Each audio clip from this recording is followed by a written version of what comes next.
Faltando aí praticamente essas 2 semanas, esta e a próxima, aí no outro domingo, dia 15, já será o dia da eleição. É a hora de, sobretudo agora, prestar serviço aos nossos ouvintes, telespectadores e internautas, com informações importantes que antes eram mais direcionadas aos candidatos, por causa de prazos que eles tinham e tudo mais. Agora a campanha está aí na rua e tal, e eles vão tentando conquistar os votos e tudo mais, mas agora é hora de a gente começar a pensar também no eleitor, quer dizer, naquilo que interessa para ele, saber e não ter problema no dia da eleição. Por exemplo, Matão teve redução e alteração nas sessões de votação. E com isso, muita gente precisa saber antes para onde ele foi, mas desde que ele seja daqueles pontos que mudaram, para onde que ele foi, onde é que ele vai, então, dessa vez. Porque muita gente ia pelo hábito, né? Sempre é no mesmo local, então, vamos lá. Você chega lá e pode ser que tenha mudado. No seu caso, vamos saber quais foram essas mudanças e para onde foram esses eleitores. Thalita Banho, chefe do cartório eleitoral. Bom dia, Thalita. Bom dia, Dércio. Bom dia a todos do estúdio, aos ouvintes. É um prazer poder estar aqui novamente. O prazer é nosso, sempre nosso também. Falei, tá certo o que eu disse, né? Aconteceram essas alterações, não é isso? Exatamente, Dércio. O que aconteceu não é só em Matão, aconteceram no Brasil inteiro. O TSE teve um problema na licitação de aquisição de urnas e não conseguiu fechar essa licitação a tempo de adquirir novas urnas para o Brasil inteiro. Então, a gente teve que reduzir aí 50 sessões no município para conseguir que as urnas dessem conta dessas sessões. Então, alguns locais a gente teve a redução de sessões e os eleitores foram alocados em outras sessões dentro do mesmo local. É importante frisar isso. Os eleitores ficaram na escola, com a exceção lá do Inocêncio, que a gente já vem informando já há bastante tempo, né, que não vai ter mais eleição lá. A alteração por conta da redução de urnas, ela aconteceu sempre dentro da mesma escola.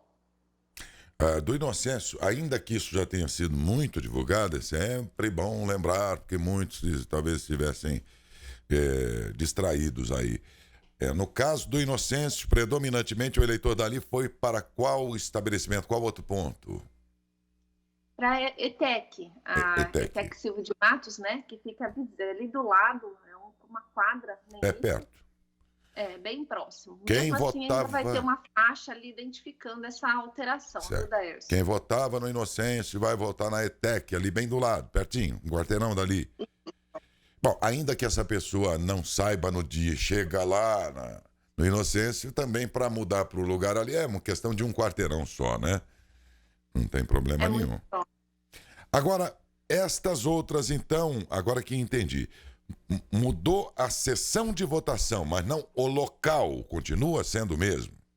Isso. Por exemplo, eu vou dar um exemplo aqui que a gente tem no Henrique Morato, que era o nosso maior colégio. Eram 13 sessões ali. A gente teve que reduzir 3 sessões. Então, vão ter funcionando ali 10 salas, né? Com 10.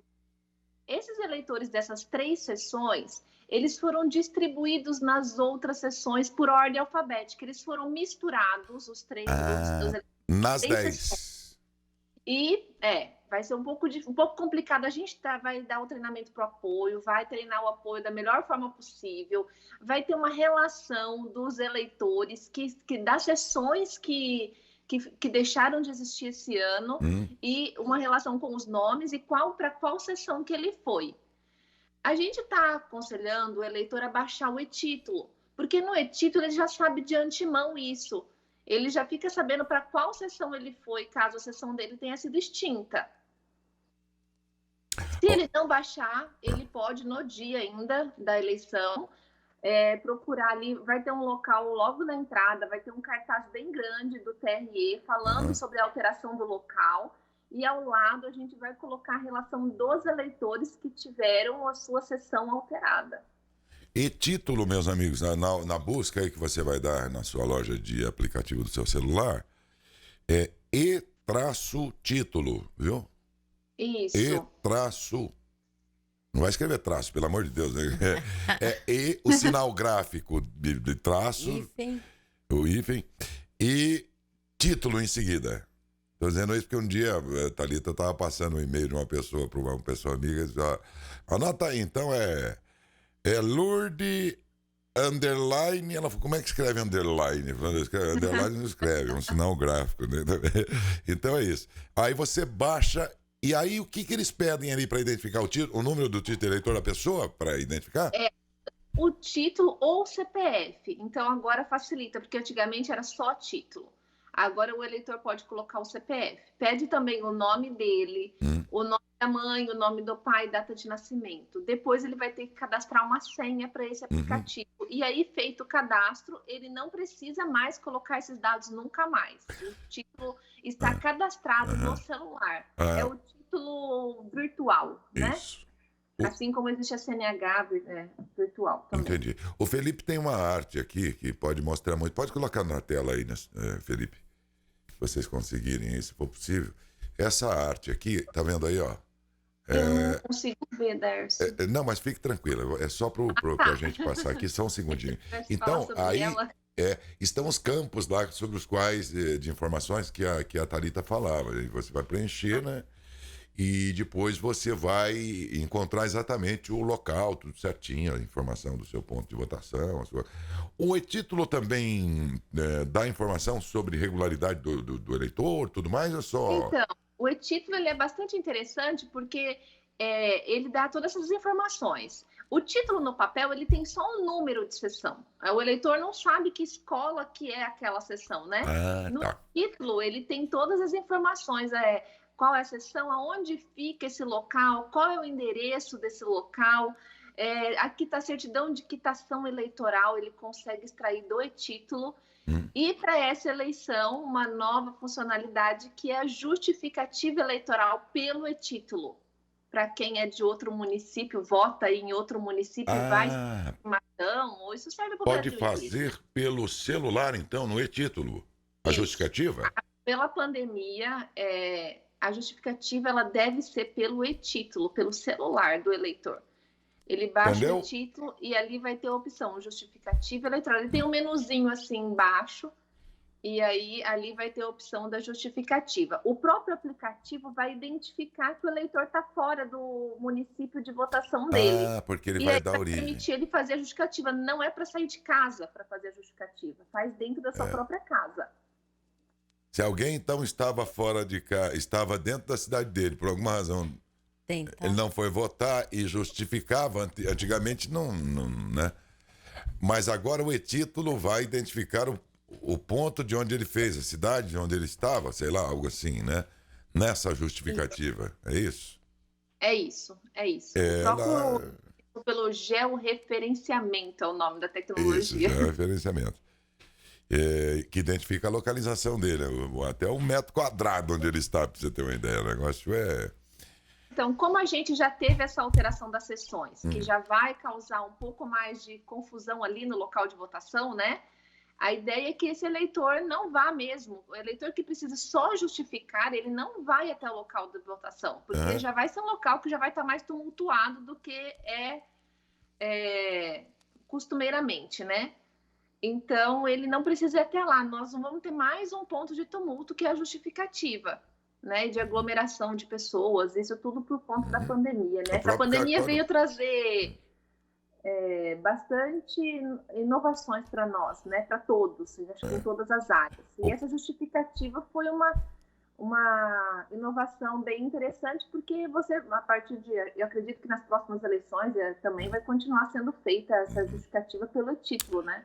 O próprio cartório eleitoral sempre ficou cheio, né? Na época das justificativas, do modo como era feito, era um ponto que muita gente ia para justificar, né? Então até lá vai dar uma descongestionada um pouco nesse perfil. Sim, também, Alguma pergunta aí feita aí pelos nossos ouvintes? Você, Samari também, Felipe, pois não? O pessoal ligou aqui na emissora perguntando a respeito assim, às vezes tem algumas pessoas que preferem não votar. Elas não querem votar, elas preferem justificar. E precisa se pagar uma taxa. Como que faz? Nessa época de pandemia, como que vai ser realizado o pagamento dessa taxa? O pagamento, ele já está sendo feito já há um tempo pela internet. O eleitor pode colocar ali no Google pagamento de multa eleitoral ou guia eleitoral, alguma coisa assim, né? Ou entrar no site, dá para entrar no site do TRE, ir lá em eleitor e procurar ali o menu para chegar até a quitação e a guia de pagamento. Ele clica ali na guia de pagamento, vai preencher com os dados dele, o próprio sistema já identifica o que ele não votou, emite a guia, essa guia é paga no Banco do Brasil. Caso o eleitor tenha o aplicativo do Banco do Brasil, ele faz da própria casa dele.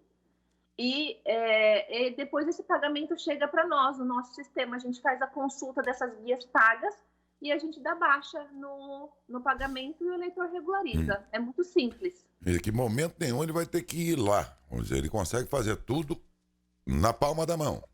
A gente tem diversos tipos de eleitores, né? Aqueles que não querem votar porque não querem, aqueles que não querem porque na pandemia e que prefere pagar a multa. Ela não é um valor muito baixo, né? Então, ele pode fazer isso, não ir votar e pagar a multa posteriormente. Quanto é a multa? R$3,50, 3,51 por cada turno que o eleitor não vai. R$3,50. Isso, é esse o valor da multa. Pelos Correios, né? Pode ser feito, né, Thalita? Bom dia. Não paga Oi, bom dia. Eu acho que no Correio não recebe, porque é uma GRU, é uma Guia de Recolhimento da União. Eu acho que só se mudou, mas não estava recebendo. Há muitos anos recebia. Depois deixou de receber nos Correios e passou a ser só no Banco do Brasil. Como taxas de passaporte, aquelas coisas, né? Como é que chama? GRU. Guia de Recolhimento da União. Isso. O valor ele é baixo, Daércio, mas é importante a gente deixar claro assim, para onde vai esse dinheiro, né?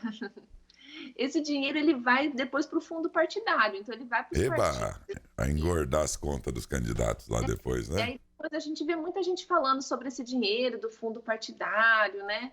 E aquele eleitor que não vai votar, paga a multa, ele acaba contribuindo, mas é a escolha de cada um, né? O que você paga aí vai ser convertido lá na frente em santinhos para os candidatos, aquelas coisas todas, entendeu? Você vai dar uma mão para eles. Né? Bom, o que mais que seria importante dizer aqui? Então, o horário especial de votação que a gente vai ter, Daércio, posso falar? Claro que sim. Depois você pode ter uma pergunta aqui, mas pode sim, pois não. A eleição vai começar às 7, né, da manhã esse ano, e a gente tem um horário preferencial das 7 às 10 para os idosos. Então, a gente gostaria de pedir para esses idosos irem nesse horário. Eles não são impedidos de ir depois desse horário, porém, se ele tem um horário especial, é importante que ele vá nesse horário. Aproveite. É um horário destinado para ele. Aproveite que já foi criado esse horário especificamente para ele. Esse pessoal acorda sempre mais cedo também, né? Geralmente já é um horário que a gente recebe idosos assim, no dia da votação. Por isso que o TSE já definiu esse horário como horário especial. É uma eleição municipal, gente, é um processo bem mais rápido, né? Então não tem aquelas filas, geralmente não tem, pelo menos, né? Do que uma eleição presidente que quando tem presidente, 2 senadores, deputado estadual, deputado federal, governador, aí são 5, 6 eleições, votos num único procedimento. Aí isso é mais demorado de pessoa para pessoa, aí forma fila. Essa aqui é acabou. É muito mais rápido. Sim. Geralmente não tem fila, não. Você chega, vota, vai embora. É importante frisar a ordem de votação. O eleitor vai primeiro votar no vereador, para depois votar no prefeito. Isso. São 2 eleições dentro de uma. É importante também que leve o número anotado, né? Para que facilitar. Não fique confusão lá na hora, para facilitar. Com certeza. Samara, você ia fazer uma pergunta aí? Por conta da pandemia, Thalita, o que é importante levar, tem essa importância além da máscara, de levar a própria caneta? É uma instrução, uma recomendação? Sim, a máscara ela é obrigatória. A gente tem uma resolução do TSE que ela determina que o uso da máscara no local de votação é obrigatório e o fato de o eleitor ser impedido de entrar por conta da máscara não é atentado contra a liberdade do voto, tá? Porque ele pode, até assim, tem várias orientações, se ele não tiver com a máscara, pelo menos ir buscar, se ele estiver no carro, usar um lenço, alguma coisa ele vai ter que usar para cobrir nariz e boca, né? Então, a máscara é um ponto, é obrigatório. O que tem de recomendação é levar a própria caneta, porque o eleitor vai ter que assinar o caderno de votação. Isso não é obrigatório, vai ter uma caneta na sessão, vai ter o álcool para higienização da caneta, O eleitor ele higieniza as mãos na sessão em 2 momentos.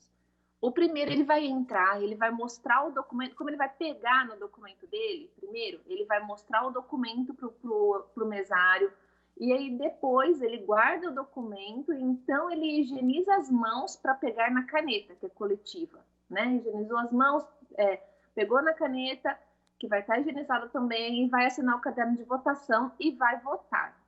Depois que ele vota, como ele relou na urna, que pode ter ali passado alguém que tem alguma contaminação, depois da votação, ele higieniza as mãos novamente, na saída. Então, tem esses 2 momentos que é o fluxo nosso de votação e que o eleitor precisa higienizar as mãos, isso para proteção dele próprio, né? Que situação inimaginável, né? Tô esperando você É falar um monte de aí. regra, né? São Meu regras Deus. sanitárias rígidas para seguir, para garantir mesmo a segurança do eleitor, né? A gente fala muito assim, eu tenho ouvido muito assim, aumenta os casos de Covid, mas eleição vai ter. Mas todo mundo tá indo pra praia, né? Mas tem que implicar com a eleição, né? Pois é, mas são coisas absolutamente inimagináveis, né? A gente está enfrentando... Mas a gente está tentando tomar todos os cuidados, sabe? Não vai poder entrar sem máscara, tem ali o álcool gel na sessão para utilizar, os momentos certos, foi feito estudo por autoridades da saúde, né, sanitárias, para que esses momentos sejam os ideais para a higienização das mãos do eleitor. Tem gente falando também de luva, é a opção do eleitor, ele pode ir se ele quiser, aí vai do eleitor mesmo. Esse fim de semana, 8 meses depois, eu tive que abraçar meu neto. Aí eu cheguei perto e falei, como é que eu faço agora? O que eu faço agora, meu Deus do céu? É tudo muito diferente, jamais imaginamos isso, né? E uma eleição nessas circunstâncias também, né? Absolutamente inimaginável, né? Essa é a verdade. E será nessas condições. A verdade é que já estamos bem prestes aí. Esta é a semana antes-semana. Depois já é a semana que antecede exatamente a eleição, que aí será no outro domingo. Não este próximo agora, no outro. Aí, mas antes disso, vai toda a publicidade aí dos candidatos até a antivéspera, depois... É antivéspera também, esse ano mudou alguma coisa? Antivéspera também. Aí tem aquele silêncio lá no sábado, no domingo, aí silencia tudo e você, no domingo, vai e vota em quem você achar que é o melhor, enfim, de acordo com seus critérios aí. Bom, mas era importante então dizer que houve alteração de sessões, mas fiquem tranquilas porque as alterações foram processadas dentro do mesmo local.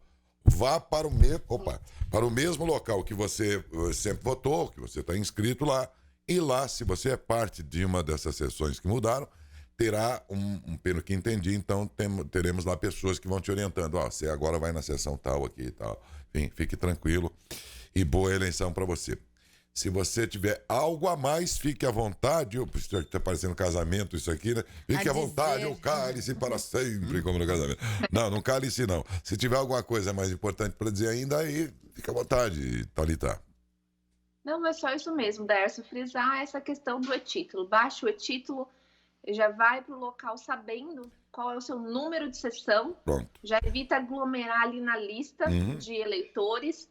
E se você tem que justificar, faça pelo aplicativo. Pelo próprio e-título. Então, a palavra mais dita nessa eleição vai ser e-título. E-título. Só não para votar. É verdade. A vogal e-título. Tá bom? Para você consultar aí na sua loja de loja de aplicativos, né? Que todo celular tem na sua, baixa lá e tal. Daí para frente você vai falando com a Justiça Eleitoral, cumprindo seus deveres aí de eleitor. A partir dali você tem um monte de alternativas e ajudas. Muito obrigado, Thalita. Bom dia, bom trabalho. Obrigada, Dércio, para você também, a todos aí. Deixa eu fazer uma pergunta, Thalita, que tô curioso aqui. Desculpa aí, ela pode ainda me ouvir? Thalita, como será desta vez em relação à reunião dos votos em cada uma das sessões mais tarde lá no próprio cartório eleitoral? Vai ser nos moldes das eleições passadas, isso é, Imediatamente esse material é conduzido até vocês aí e centraliza no cartório? A gente está prevendo, está terminando o fechamento com o tribunal para que esse material. Antes a gente ia buscar alguns materiais, o apoio logístico trazia outros tipos de material. A ideia é o apoio logístico continuar trazendo, mas ele não vai entrar no cartório como acontecia antes. A gente vai buscar até o carro dele. Então, isso que mudou. Ele leva, mas ele não entra no cartório, para não entrar muitas pessoas. Já é o momento que as urnas estão chegando, né? Então, já tem aquela entrada do pessoal que está chegando com as urnas. E esse apoio não precisaria entrar dentro do cartório e se misturar junto. Eles que já tiveram contato com um monte de pessoas no próprio local de votação, ter contato com outra pessoa que teve contato com mais pessoas. Então, um ciclo, né? Fechou. Então, a gente vai até o carro dele e pega o material. Fechou o dia eleitoral, aí eles pegam, a máquina é levada para o cartório eleitoral, né? Já era assim, só que desta vez muda um pouco em relação à recepção dessas máquinas lá. Mas isso pode atrasar um pouco em relação às eleições anteriores, à divulgação dos resultados, não? Sim, isso pode atrasar um pouco com relação e vai atrasar um pouco com relação ao... A eleição passada era 7h30, não sei se você lembra direito, acho que 7h30 da noite, por aí já estava tudo... Já estava tudo fechado, né? Então talvez vá demorar um pouquinho mais, mas também coisa de meia hora a mais, nada mais. A gente está prevendo, às vezes, também encerramento mais demorado, porque alguns locais a gente teve essas alterações de eleitores, a gente, assim, é muito diferente, não tem como a gente prever o encerramento da votação no local, né? A gente nunca passou por isso. Uma eleição com pandemia, uma eleição que a gente teve que distribuir eleitores em outras sessões, ela está bem diferente, mas o fato que o transporte do material até o cartório, ele vai ser um pouco mais lento. Lá no local de votação não ficará nenhum resumo da votação que aquela máquina recebeu. Ela vai lacrada para vocês. Só aí é que será feita a revelação do que está contido na máquina, é isso? Não, lá no local tem a divulgação do boletim de urna, né? Porque tinha aquele boletim de urna. Então continua. Continua igual, tem o boletim de urna lá. Provavelmente o pessoal que passa recolhendo esse boletim de urna, que conseguir de todas as sessões, né, já vai ter o resultado muito antes da gente divulgar. É isso aí. É porque sempre foi assim. Depois, nessa eleição, ninguém mais tocou nesse assunto. Eu fiquei aqui a imaginar, será que mudou alguma coisa? Não. Então, continua o mesmo esquema. A divulgação do local continua igual. A diferença é só no transporte desse material até o cartório. Ok. Thalita, muito obrigado mais uma vez pela sua gentileza aí. Bom trabalho, bom dia, boa semana. Obrigada, Daércio. Um grande abraço.